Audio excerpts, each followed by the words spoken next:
penyebutan ya tanpa ayun dan ha itu untuk memberikan efek yang berbeda dengan sekedar menggunakan ya saja. Ya. Biasanya informasi-informasi yang diberikan oleh Allah kepada mereka yang dipanggil dengan ya saja, dengan ya ayyuha, itu memang informasi yang tingkat urgensinya itu tidak berbeda, maksud saya berbeda. Ya ayyuhan nas u'budu, itu informasi yang luar biasa urgen bagi siapa saja untuk ya ayyuhan nas kulu mimma razaqnakum fil ardi halalan thayyibah. Assalamualaikum warahmatullahi wabarakatuh. Alhamdulillahi rabbil alamin, assalatu wassalamu ala asyrafil mursalin wa ala alihi wa sahbihi ajma'in, amma ba'du. Bapak Ibu rahimakumullah, sehat semua nggih Bapak Ibu? Mari bersama-sama senantiasa kita memanjatkan puji syukur kehadirat Allah Subhanahu wa taala. Allah telah berikan kita panjang umur, Allah berikan kita sehat. Mudah-mudahan Allah berikan kita kecukupan rizki, dan mudah-mudahan pagi hari ini apa yang kita lakukan beriring ridha Allah Subhanahu wa taala. Allah berkenan apa yang kita pelajari bisa menjadi tambahan hidayah buat kita. Aminnya agak kenceng ya sekarang.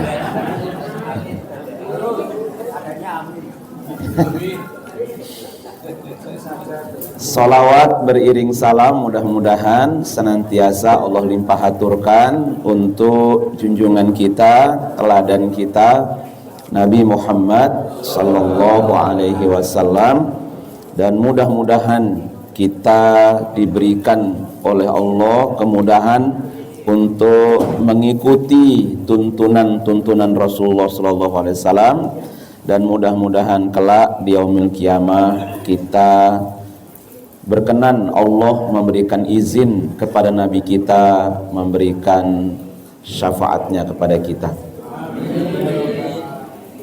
Bapak Ibu rahimakumullah, di kesempatan pagi hari ini ya, setelah sebelumnya kita bicarakan tentang kebaikan-kebaikan yang luas ya.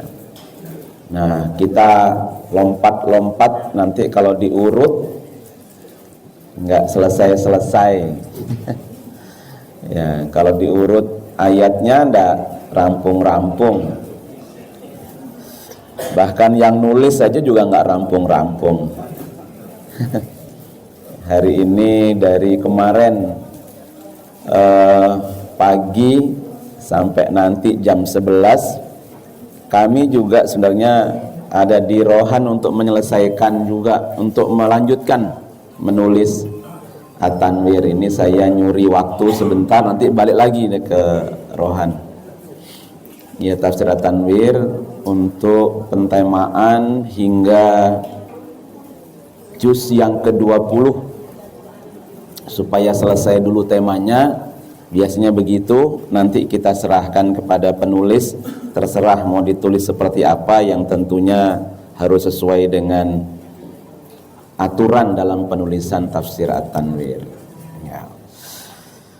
Nah, kita akan coba, karena ini sudah menjelang juga bulan yang kita tunggu, yaitu bulan Ramadan. Kita di ayat 183 dan 184 sajalah.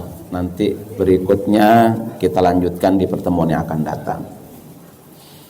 Di surah Al-Baqarah nggih. A'udzu billahi minasy syaithanir rajim. Itu udah 3. أعوذ بالله من الشيطان الرجيم بسم الله الرحمن الرحيم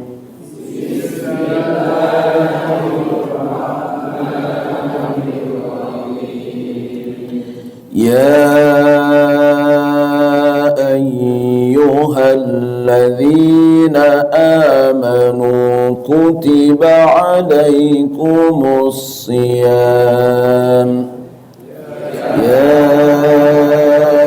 أيها الذين آمنوا كتب عليكم الصيام كتب عليكم الصيام كما كتب على الذين من قبلكم لعلكم تتقون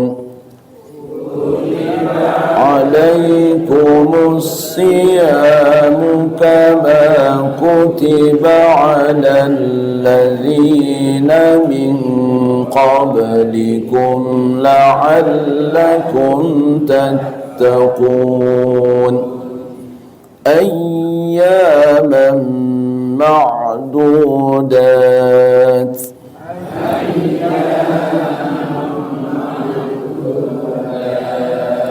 فمن كان منكم مريضا أو على سفر فعدة من أيام أخر كان منكم مريضا أو على سفر فعدة من أيام أخر وعلى الذين يطيقونه فدية طعام مسكين الذين يطيقونه فدية طعام مسكين فمن تطوع خيرا فهو خير له فمن تطوع خيرا فهو خير له وأن تصوموا خير لكم إن كنتم تعلمون وأن تصوموا خير لكم إن كنتم تعلمون. Ya. Jadi ngaji itu butuh tenang ya Bapak Ibu sekalian ya. Ampun keburu-buru kalau ngaji itu. Jadi sebenarnya ada 3 kunci saja. 3 kunci itu sudah enak ngaji itu sebenarnya.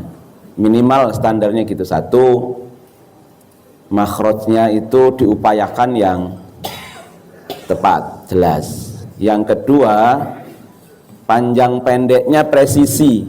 Presisi niku sing rong ketuk kene karo rong ketuk sebelah niku nggih padha kudu. Dawane niku kudu padha. Yang ketiga itu gunnahnya.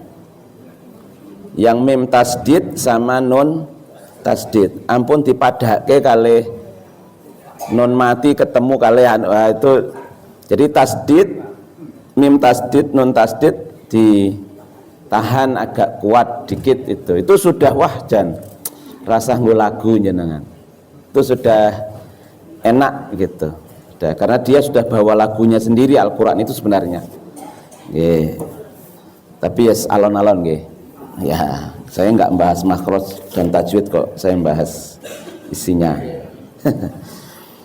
Nggih, Bapak Ibu sekalian, rahimakumullah, insyaallah sebentar lagi kita memasuki bulan Ramadan nggih. Bulan Ramadan. Bulan apa, Bu? Bulan apa? Masa ini bulan apa nih? Bulan Maret ya. Maret sudah poso. Ya. Kata istri saya, lah kok wis meh poso meneh ya Bi. Kayaknya ngersulo banget ya. Ya, ada yang mengatakan kok cepet banget itu ya. Wah, sing cepet banget itu, sing ngerasa cepet banget berarti rada abot posone. Lah sing seneng ya kesuwe gitu, Pak. Iya. Kok ora poso-poso kan seneng berarti wong kuwi. Ning lak sing ngerasa kok cepet ya, kesane iki kaya abot men ya posoe. Baru diingi rong lali le rekoso kok ya wis. Saja.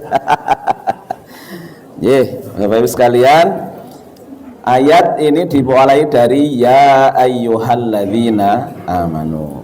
Nah, kita coba pelajari secara bahasa dulu. Ya wahai artinya ngoten nggih. Ya wahai. Nah, itu biasanya punya makna dua, bisa dimaknai yaitu adalah panggilan untuk sesuatu yang jauh atau semisal yang jauh. Semisal yang jauh itu orang tidur itu loh. Itu dekat sebenarnya, tapi kaya wong adoh. Ya, orang tidur itu, sehingga manggilnya pun juga harus seperti manggilnya orang yang jauh itu. Nah, gitu itu jauh itu. Bapak-bapak si ibu zaman biyen lagi teko galengan ngono kancane wis nang sawah. Jauh. Nah, orang yang tidur pun juga semisal orang yang jauh karena memanggilnya tidak mungkin dengan panggilan yang lirih, harus panggilan yang keras gitu. Tangi, tangi, tangi, wes subuh, tangi. Nah itu. Itu kalau semisal orang jauh itu ya itu. Tapi dalam bahasa Arab juga kata ya itu juga tidak mesti digunakan untuk memanggil sesuatu yang jauh, tapi juga bisa untuk memanggil orang yang jaraknya dekat. Kenapa digunakan dengan ya padahal orangnya dekat? Untuk memberikan penekanan dan juga untuk bisa menimbulkan efek yang kuat dari panggilan itu, sekalipun orangnya dekat. Nah, orang-orang yang beriman, ya ayyuhalladzina amanu, orang-orang yang beriman itu bukan orang yang jauh dari Allah. Dia itu orang yang dekat dengan Allah, tetapi dipanggil dengan panggilan ya gitu. Maknanya apa? Ini untuk memberikan efek yang kuat terhadap orang-orang yang beriman. Karena apa? Karena informasi yang akan diberikan oleh Allah itu informasi yang penting yang hanya ditujukan kepada Dia. Itu maknanya. Nanti dalam Al-Quran kata ini agak banyak nanti Bapak Ibu sekalian. Ya ayyuhalladzina amanu, ada lebih dari 80, mungkin 89-an. Dalam Al-Quran ada panggilan ya ayyuhalladzina amanu. Jadi ya ayyuhalladzina, wahai, itu panggilan jauh tapi untuk orang yang dekat, yaitu orang yang beriman. Maka makna yang dibawa oleh ayat ini adalah kesan dari panggilan itu yang kuat kepada orang-orang yang beriman, karena isi berita yang akan disampaikan adalah isi berita yang hanya berlaku bagi yang bersangkutan saja, sehingga butuh konsentrasi yang benar bagi orang yang beriman itu. Nah, itu kata ya ayyuhalladzina amanu. Biasanya memang ini berkait dengan hukum kadang-kadang Pak, dalam Al-Quran tuh berkait dengan hukum, karena hukum itu, perintah itu biasanya berat memang. Karena berat, nah ini ditujukan hanya kepada orang-orang yang beriman saja, sehingga orang-orang yang beriman itu betul-betul harus mengeluarkan perhatian yang baik atas panggilan itu. Yang pertama, karena informasi yang diberikan itu hanya berlaku pada dirinya, tidak berlaku kepada selain orang yang beriman. Yang kedua, biasanya terkait dengan hukum, sehingga memang ini kesan hukum itu rada abot. Termasuk dalam kaitan ayat yang kita bahas adalah puasa. Nah, jadi puasa itu dalam ayat ini digunakan kata siam. Nah, masdarnya soma itu kan bisa siam, bisa saum. Ya kan, bisa saum. Hanya kesan dalam Al-Qur'an di beberapa tempat penggunaan kata siam itu biasanya penggunaan kata untuk menunjukkan makna istilahnya di situ itu. Siam itu berbeda dengan saum. Saum itu biasanya digunakan untuk makna dari bahasa itu. Saum, soma itu kan menahan diri atau berhenti. Nah, ya, menahan diri atau berhenti. Tetapi ketika dipakai kata siam gitu, itu biasanya dikehendaki adalah makna istilahnya, yaitu menahan diri dari makan dan minum, dari terbit fajar hingga terbenam matahari. Itu yang dimaksud dengan siam dalam Al-Quran. Tapi dalam hadis Nabi nanti tidak. Hadis Nabi itu banyak menggunakan kata saum, tapi untuk menunjuk makna syariat itu. Nah, dalam Al-Quran makna saum dipakai untuk bukan makna syariat. Misalkan saja siapa? Maryam, ya. Yang berpuasa tidak berbicara itu siapa? Maryam. Nah, ya, jadi nadartu lirrahmani sauma. Ya, saum di situ maknanya bukan makna syariat, tapi saum di situ berhenti untuk tidak berbicara. Nah, tapi kalau siam dipakai dalam Al-Quran itu biasanya untuk menunjuk makna syariat tadi itu. Makna syariat itu ya berarti menahan diri dari makan, minum, melakukan hubungan suami istri dari terbit fajar hingga terbenam matahari. Itu dipakai kata siam dalam Al-Quran. Nah, tapi nanti hadis Nabi enggak. Hadis Nabi itu saum itu juga untuk makna syariat biasanya. Ya. Banyak orang yang berpuasa gitu ya, hanya mendapatkan lapar dan dahaga, itu kan pakainya saum. Nah, tidak dipakai kata siam. Itu ya karakter nanti dalam Al-Quran. Diksi yang dipakai oleh Al-Quran seperti hal tersebut itu sebagai kebiasaan saja. Tetapi hakikatnya siam dan saum itu masdar, bentuk masdar dari soma. Soma itu ngeker atau berhenti itu. Nah, itu kata som. Nah, memang kemudian di ayat berikutnya, karena ini memang hukum ini berat gitu. Dari mana kita tampak berat? Itu dari hiburan setelahnya itu. Motivasi atau makna psikologis dari kama kutiba alal ladzina min qablikum. Ini abot, tapi ini pun juga pernah diwajibkan kepada orang-orang sebelum kalian. Yang pertama tentu untuk memberikan makna psikologis.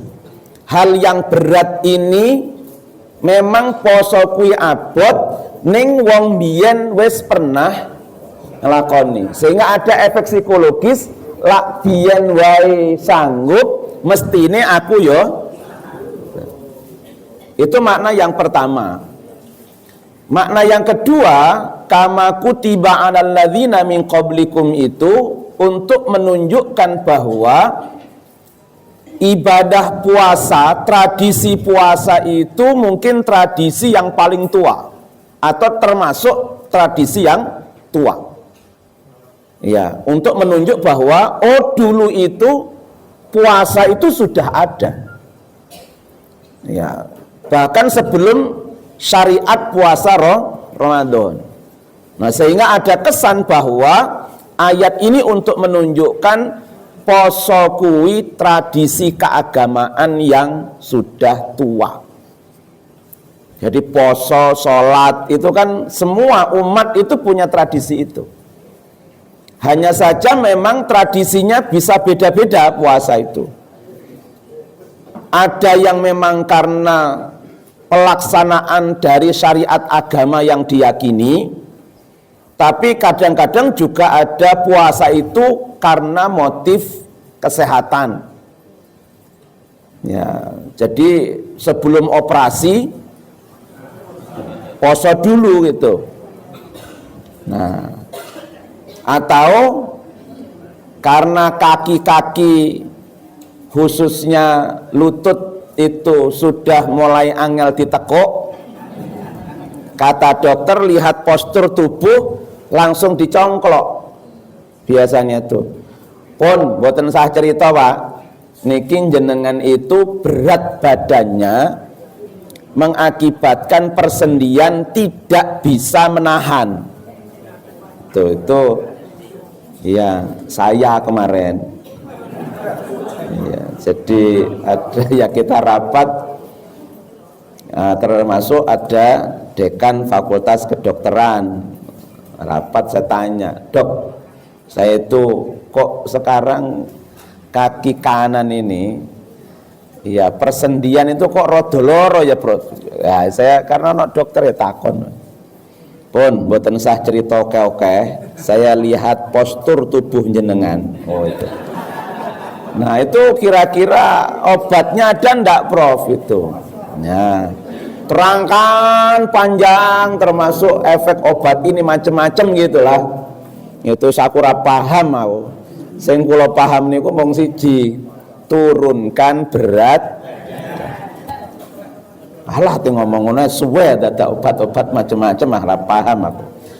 Ya, akhirnya gitu. Nah, itu biasanya memang yang paling efektif dengan puasa. Jadi kadang puasa itu ada makna teologisnya, memang ini perintah agama, keyakinan dari agama sejak dulu itu. Ya. Itu tradisi. Jadi orang-orang Makkah sebelum Islam itu sudah mengenal tradisi puasa itu, bahkan dimungkinkan itu dari ahlul kitab Yahudi Hijaz. Ada beberapa orang Hijaz yang beragama Yahudi yang pernah mereka sempat tinggal beberapa saat di kota Makkah, sehingga di Makkah itu akhirnya mengenal puasa itu. Nah, puasa dalam agama Yahudi itu puasa Asyura itu. Nah, baginda Nabi pun juga melaksanakan puasa itu sebelum perintah puasa Ramadan. Bahkan sebelum di Madinah beliau sudah di Mekah sudah puasa di tanggal 10 bulan Muharram. Nah, kenapa nanti di Madinah ketika beliau nyampe di Madinah masih tanya kepada orang-orang Yahudi, itu puasa apa gitu. Nabi hanya ingin memastikan waktu itu apa puasa yang dilakukan oleh orang-orang Yahudi pada masa itu. Tetapi sebenarnya Nabi itu sudah melakukan puasa itu.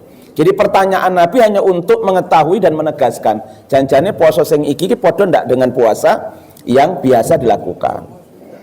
Nah, itu puasa. Karena begitu banyak puasa itu, memang ulama tafsir itu lebih condong kepada pemahaman yang dimaksud dengan sebagaimana diwajibkan kepada orang-orang dahulu itu adalah puasanya ahlul kitab, dan ahlul kitab yang punya tradisi puasa itu adalah Yahudi, karena Nasrani tidak punya tradisi puasa. Nasrani di dalam Bibelnya tentang puasa itu hanya untuk menyebut puasa 40 hari Nabi Musa ketika atau Nabi Isa. Jadi sehingga nanti orang-orang Nasrani yang belakangan ketika puasa, ya puasanya beda dengan kita.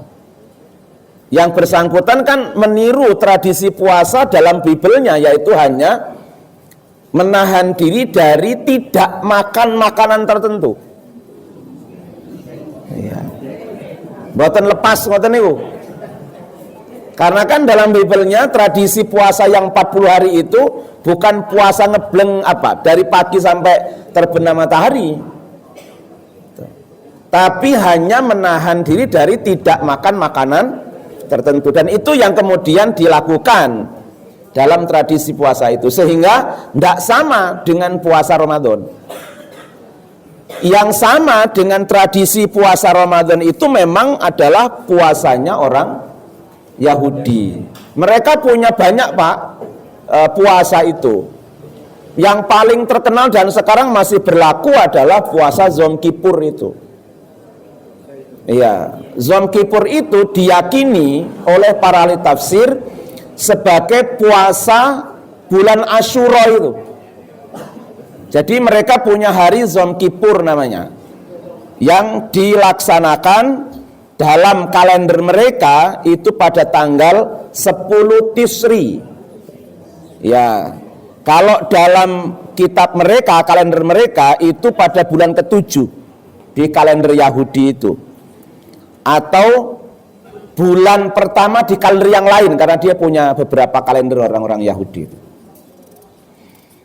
Nah, itu kemungkinan itu yang disebut dengan puasa bulan Asyura. Tapi puasa mereka itu dari mulai terbenam matahari di hari sebelum Yom Kippur dan berbuka di waktu terbenamnya matahari di hari Yom Kippurnya.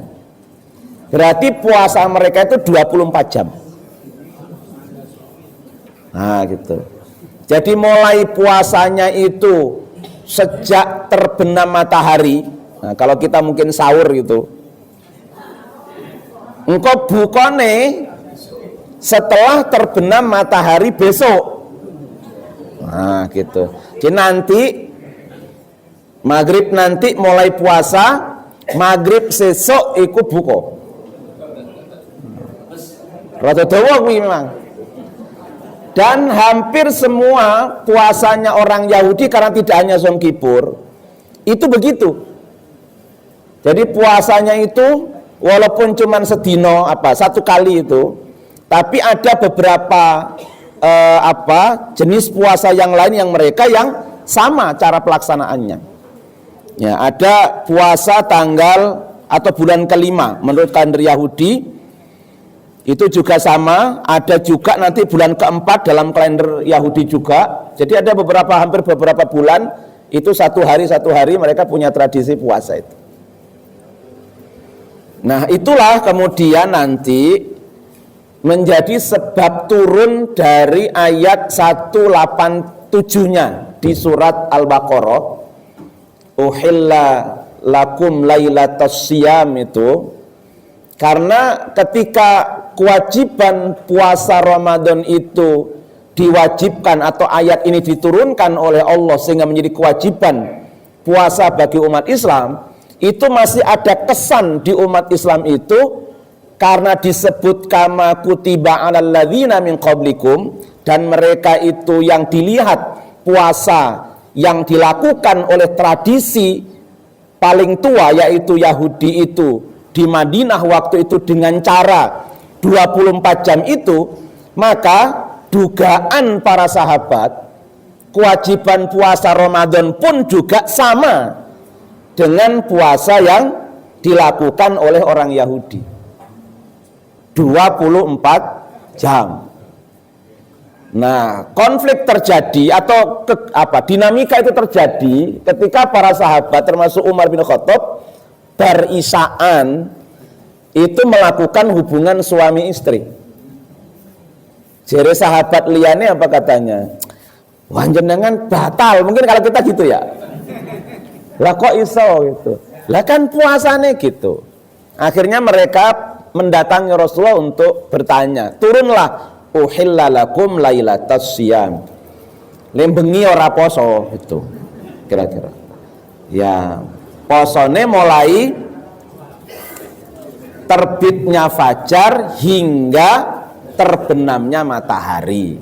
Itu pembeda puasa Ramadan dengan puasa sebelumnya. Tapi hakikatnya yang paling mirip dengan tradisi puasa Ramadan itu adalah puasanya ahlul kitab, yaitu dari kalangan Yahudi. Itu. Jadi penyebutan kutiba alaikumusiyam ada dua tuh manfaat yang bisa kita dapat. Yang pertama, bahwa ini ada makna psikologisnya, bahwa kewajiban poso iki ora ringan.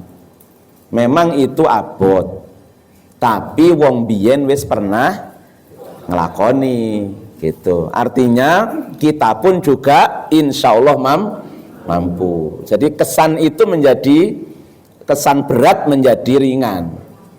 Nah, yang kedua memang untuk memberikan informasi kepada kita bahwa karena pentingnya puasa bagi setiap manusia siapa saja, maka sejak dahulu puasa ini sudah menjadi tradisi. Nah, itu puasa itu. Kama kutiba 'alal ladzina min qablikum dan la'allakum tattaqun. Nah, tujuan dari puasa yang diwajibkan oleh Allah kepada orang yang beriman itu mudah-mudahan menjadi orang yang bertakwa. Jadi takwa di Al-Baqarah awal dan takwa di Ali Imran itu kan takwa dalam pengertian dua hal. Satu, takwa dalam pengertian tumbuh kembang keimanan yang kuat di dalam hati, tetapi juga kepekaan, empati, simpati itu ya, terhadap kalangan yang lemah itu juga muncul secara kuat. Jadi takwa yang dikehendaki di dalam puasa itu adalah kuatnya keimanan kita dan kuatnya keinginan kita untuk berbuat baik, khususnya kepada orang-orang yang membutuhkan. Jadi puasa itu kalau dilaksanakan dengan baik, karena di situ la'allakum itu ya. Kalau dilaksanakan dengan baik, maka ada dampak yang besar. Bisa menumbuhkan keimanan yang kuat kepada Allah Subhanahu wa taala, dan itu penting buat hidup kita. Yang kedua, bisa menumbuhkan kesadaran sosial kita yang tinggi. Karena itu juga penting. Karena pembuktian keberuntungan di dalam Al-Qur'an itu dikaitkan dengan amanu wa amilus sholihat. Jadi amanu wa amilus sholihat itu dalam Al-Quran di surat Al-Asr dikaitkan dengan kerugian, dan di surat At-Tin dikaitkan dengan derajat manusia. Ya. Summa radadnahu asfala safilin illal ladzina amanu wal asri innal insana lafi khusrin illal ladzina amanu wa amilus. Jadi iman dan amal solih itu kunci keberuntungan dalam kehidupan kita dunia akhirat, dan juga kunci untuk meningkatkan derajat manusia di hadapan manusia, juga di hadapan Allah Subhanahu wa ta'ala. Nah, dan itu bisa dididik diantaranya dengan puasa. Jadi puasa yang benar itu akan menumbuhkan keimanan yang luar biasa hebat. Yang kedua, juga bisa menumbuhkan sifat sosial yang luar biasa hebat, dan itu keberuntungan hidup dunia dan akhirat. Ya, ini kadang-kadang dalam praktek memang kita suka kurang imbang gitu. Bahkan dalam pendidikan nanti itu.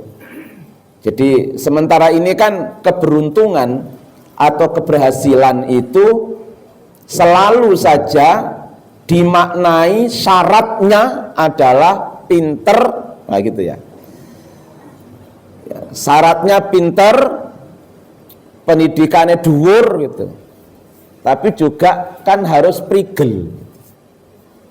Harus banyak berbuat baik pada banyak orang, itu juga kunci keberhasilan seseorang. Ya, saya yakin kalau bapak-bapak, ibu-ibu enggak usah diajari ya. Karena sudah membuktikan. Ya, kebaikan panjenengan oleh Allah dibalas dengan baiknya putra-putra panjenengan, kadang-kadang gitu tuh. Iya kan? Ya, orang tua itu, kalau orang tua dulu kan begitu itu. Sosialnya luar biasa tinggi. Ya, bahwa konflik dinamika dalam hidup bermasyarakat tentu ada sejak dulu sampai kapan saja. Tapi relatif orang-orang dulu itu tidak kayak sekarang. Jadi pertimbangan-pertimbangan pribadinya tidak terlampau besar lah. Anak tonggone ya mesti teko.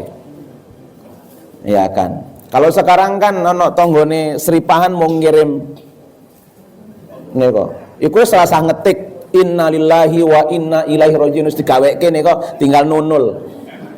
Wonge ra teko. Iya.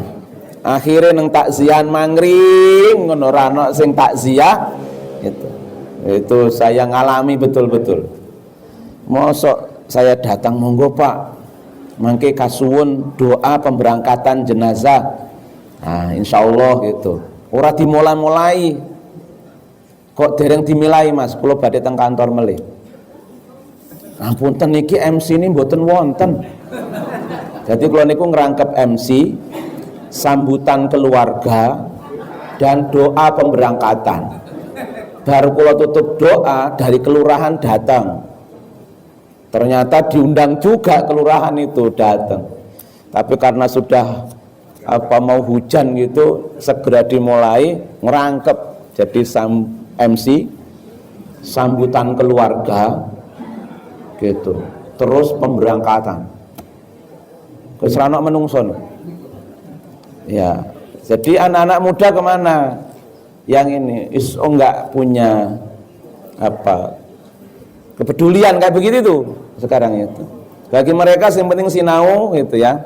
Karena sinau itu untuk masa depan, keberhasilan. Padahal in ahsantum li anfusikum. Itu kunci itu. Maka keberhasilan, keberuntungan kita itu sebanding dengan kebaikan yang kita lakukan. Bahkan ada ayat hadis itu, wallahu fi auni abdi maka nal abdu fi auni akhihi. Ya, jadi Allah akan membantu, namanya bantuan Allah itu kan ya luar biasa berarti kalau Allah bantu hambanya selama hambanya itu mau membantu saudara. Jadi memang menjadi penting, kepedulian sosial itu menjadi penting.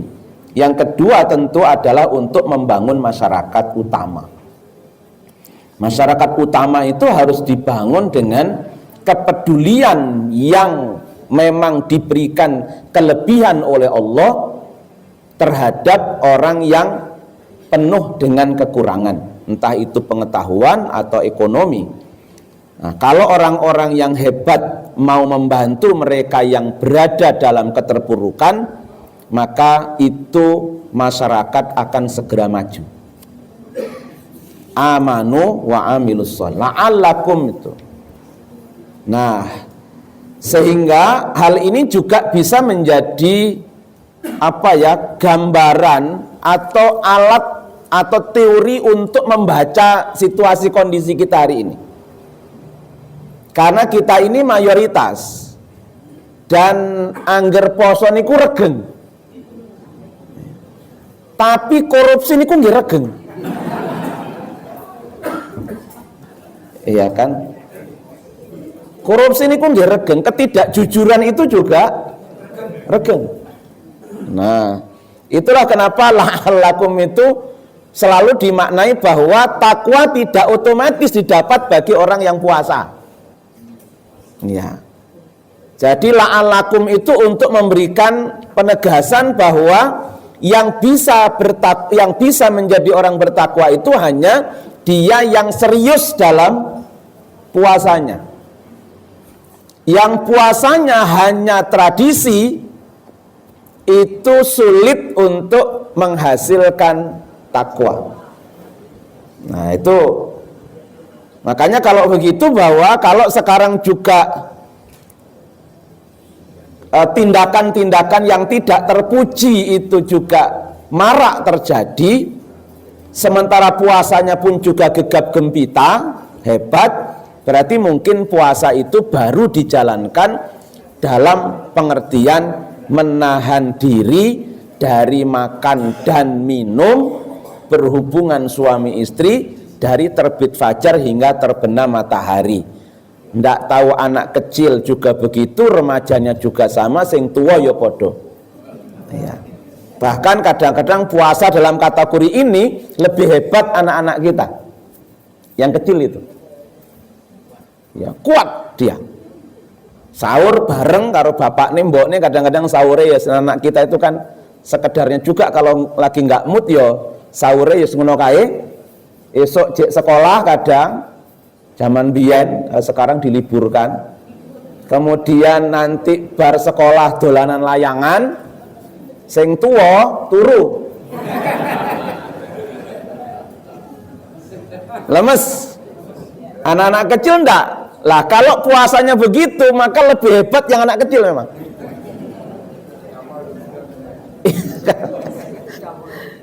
Lah sing tua dan yang remaja itu wis jam 09.00 ya keliat. Iya. Masjid rame karena dekat tempat wudhu, sejuk tempatnya. Ngerus nang masjid turu, nunggu imam turu, wirid turu, nah dan seterusnya lah. Jadi kalau itu maka ya wajar ketika puasa ini belum memberikan efek yang luar biasa bagus bagi kebaikan yang ada di tengah-tengah masyarakat. Jadi iman juga tidak tumbuh kuat, kepedulian sosial pun juga tidak tumbuh. Ya, yang tumbuh adalah berat badan selepas Ramadan. Ya, itulah fakta. Sehingga ini memang ayat harus direnungkan oleh kita. La'allakum tattaqun itu.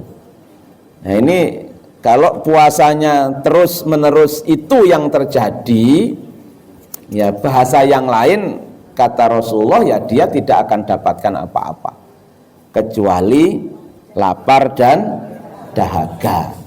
Itu. Nah, itu kan jadi jauh dari pesan ayat tentang perintah atau tujuan utama dari disyariatkannya puasa. Nah, itulah kemudian para ulama ketika harus mengelompokkan 5 rukun Islam, pondasi dalam keagamaan kita itu menjadi 3, dan puasa zakat niku dimasukkan ke dalam ibadah ijtimaiyah. Ya, jadi syahadat dan sholat itu disebut dengan ibadah syahsiyah. Kemudian puasa dan zakat dikelompokkan dalam ibadah ijtimaiyah, ibadah sosial kemasyarakatan. Sementara haji dimasukkan ke dalam kelompok ibadah siasah, ibadah strategi atau politik. Itu para ulama dulu membagi seperti itu. Jadi puasa itu ternyata memang dimasukkan ke dalam ibadah ijtimaiyah sama dengan zakat, karena juga ada pesan utama di dalam puasa itu adalah kepedulian sosial. Ya.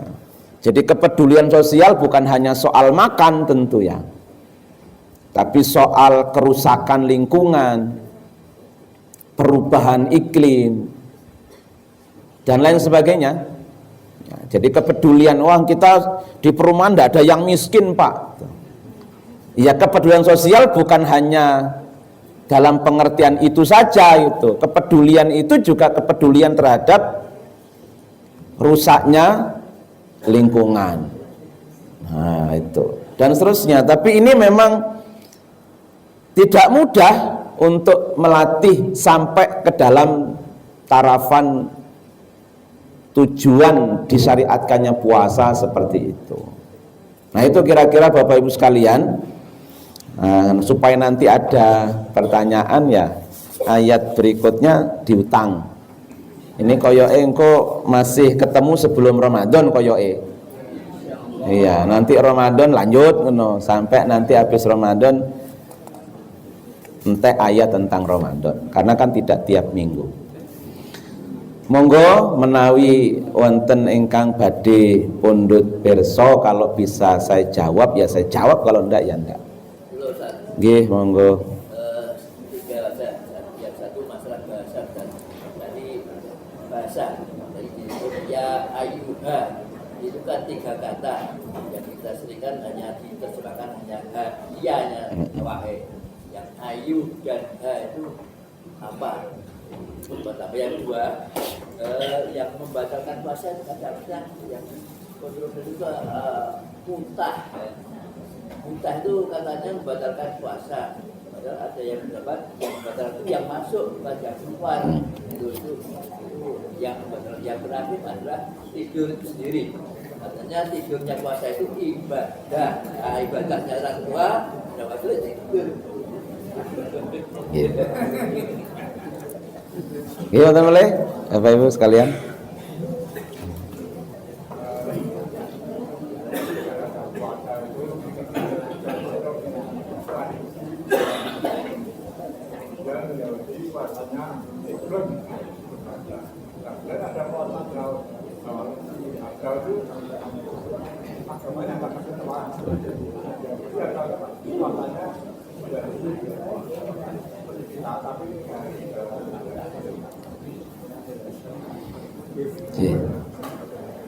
Ternuwun.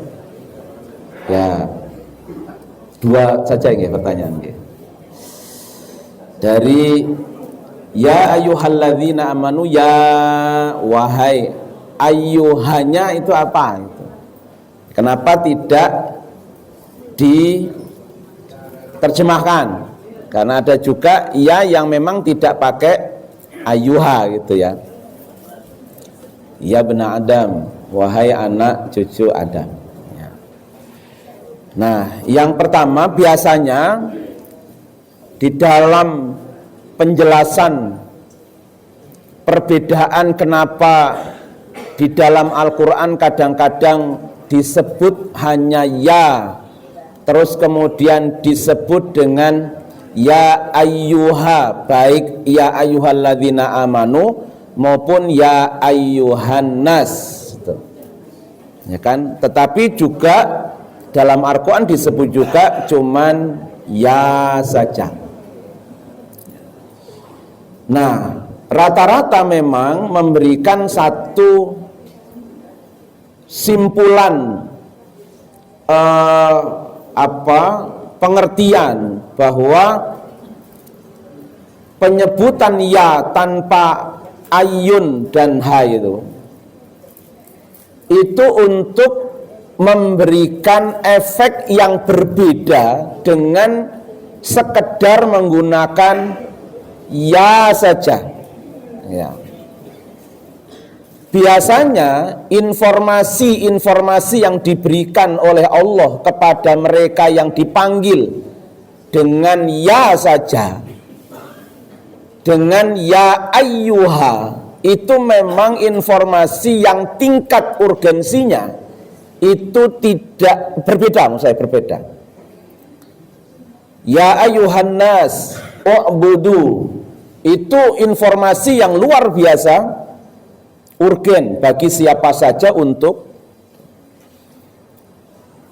ya ayuhan nas kulu mimma razaqnakum fil ardi halalan thayyibah. Berbeda dengan ketika disebut dengan ya, wahai anak cucu Adam. Itu biasanya informasi umum, tidak spesifik itu ya dalam Al-Qur'an. Berbeda dengan ya ayuhal. Biasanya memang terkait dengan persoalan hukum karena kesannya berat. Ulama sepakat bahwa muntah itu tidak membatalkan puasa kecuali yang dipaksakan untuk muntah gitu. Gorok-gorok, dirogok-rogok.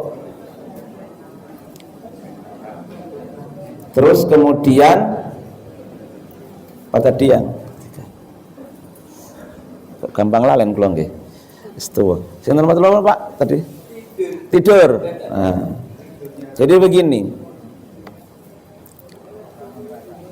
tidurnya orang sama dengan hadis Nabi itu, kul khairan aw liyasmut, itu katakan yang baik atau lebih baik diam. Karena memang kadang-kadang orang itu ketika berkata, kata-katanya itu memang bermanfaat, maka berkatalah. Tetapi kalau kata-kata itu tidak membawa manfaat, tentu diam itu lebih baik. Itu samalah gitu ya. Terjaganya orang yang berpuasa tentu jauh lebih baik daripada tidur. Tetapi kalau terjaganya itu menimbulkan madorot karena banyak enggak produktif, enggak efektif, bahkan merusak kalau dia enggak tidur, maka tidur itu adalah ibadah. Sehingga nanti jangan sampai ada kesan bahwa wong turu iku wis dihitung ibadah. Sehingga kita kan punya kalimat turu wae ibadah apa maneh. Nah gitu. Itu apa dibalik. Jadi sama dengan ketika Rasulullah itu memberikan informasi kemudian dipahami nanti oleh Ibnu Umar dan muridnya Ibnu Umar tentang orang yang boleh iftar itu, boleh karena ada kasus itu kan, ada sahabat ketika safarnya berat, milih poso, sebagiannya milih mboten poso. Lah barang-barang bawaan orang yang poso niku gandeng dekne poso mboten kuat nggawa. Sing nggawa ke wong sing ra poso. Jadi ada orang yang kekeh nggak mau batal ke, gitu ya, milih poso karena poso dianggap pahalane dhuwur. Sebagian sahabat itu milih mboten poso. Nah, sing poso niku jenenge wong poso, rada lemes ra kuat nggawa barang bawaan. Sing kepothokan nggawa barang bawaan niku yang ndak puasa. Maka kata Rasulullah itu apa? Jadi pahalanya yang puasa itu dikasihkan sama yang bawa tadi itu. Itu dijadikan argumen oleh Ibnu Umar dan murid Mujahid muridnya Ibnu Umar itu. Iya. Jadi dijadikan sebagai argumen kalau memang berat seperti itu ya rasa poso, karena poso itu akan membebani orang lain. Nah itu karena puasa ya bukan untuk tadi itu ya. Jadi kalau memang kita ada aktivitas yang kita mampu untuk kita lakukan tidak tidur, ya tentu aktivitas positif jauh lebih baik daripada tidur. Tapi angger melek kok mesti gawe ribut. Nah, itu ya. Ayo wis tiup turu kuwi ibadah wi. Ya, ning jangan turu terus gitu. Iya, ya kalau orang sepuh sudah tenaga memang sudah nggak banyak lagi bisa diforsir, ya mungkin kalau kuat dengan cara lebih banyak istirahat tidur, ya mungkin itulah ibadah bagi yang sepuh. Nah, bagi yang muda-muda ya aja turu-turu. Ya iki negara ini masih butuh perjuangan gitu. Nah, yang puasa Daud itu tradisi siapa, saya ngapunten mboten saged jawab. Nggih, nanti mungkin ustadz yang lain mungkin bisa.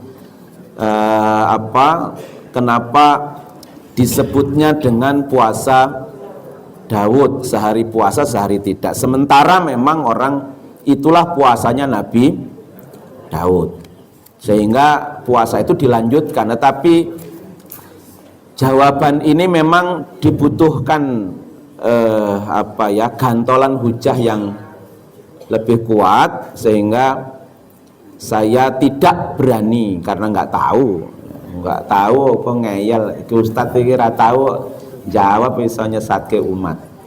Ya, sementara memang informasi yang kita dapat itu bahwa ini tradisi puasanya Nabi Daud yang dilanjutkan oleh baginda Nabi Muhammad SAW. Ya, sementara ini kita hanya kenapa kita puasa Daud, ya karena Kanjeng Nabi poso ngoten niku. Ya, karena Kanjeng Nabi juga membolehkan atau menuntunkan puasa itu, puasa sehari puasa sehari tidak. Tapi memang hadis iki puasa Daud itu ya ora ono piye ya, iki puasa Daud ngono. Yang ada di tradisi-tradisi masyarakat biasanya disebutnya puasa Daud. Di situ sehari puasa sehari tidak. Mungkin itu Bapak Ibu yang bisa kita sampaikan. Jadi ngapunten cuman satu ayat. Jadi ketentuan-ketentuan tentang puasa di tafsir At-Tanwir yang diberikan subtema tentang ketentuan-ketentuan puasa di ayat 184 masih belum kita sentuh nggih. Karena ini juga kaitannya dengan hukum, dan namanya hukum banyak perbedaan, di mana posisi tafsir At-Tanwir atau Muhammadiyah ketika menghadapi perbedaan pandangan itu. Nah, nanti ditunggu pada gelombang yang sama.